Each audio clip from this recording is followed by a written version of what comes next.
بسم اللہ الرحمن الرحیم۔ السلام علیکم۔ اردو ٹی وی کے تمام ناظرین کو آج کی اس ویڈیو میں خوش آمدید کہتے ہیں۔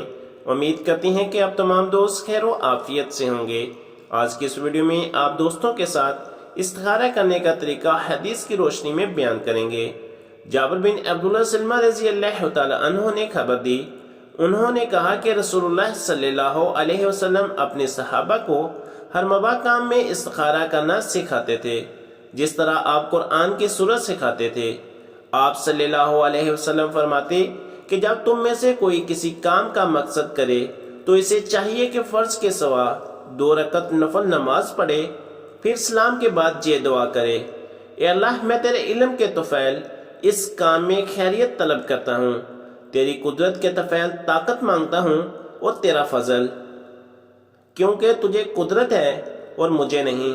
تو جانتا ہے اور میں نہیں جانتا، اور تو غیب کا بہت جاننے والا ہے۔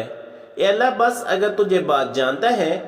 اس وقت استخارہ کرنے والے کو اس کام کا نام لینا چاہیے کہ اس کام میں میرے لیے دنیا و آخرت کی بلائی ہے، یا اس طرح فرمائے کہ میرے دین میں اور میرے گزران میں اور میرے ہر انجام کے اعتبار سے بلائی ہے، تو اس پر مجھے قادر بنا دے اور میرے لیے اسے آسان کر دے،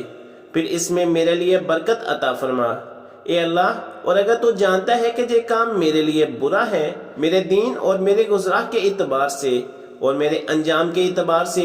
یا فرمایا کہ میری دنیا و دین کے اعتبار سے، تو مجھے اس کام سے دور کر دے اور میرے لیے بلائی مقدر کر دے جہاں بھی وہ ہو، اور پھر مجھے اس پر راضی اور خوش رکھ۔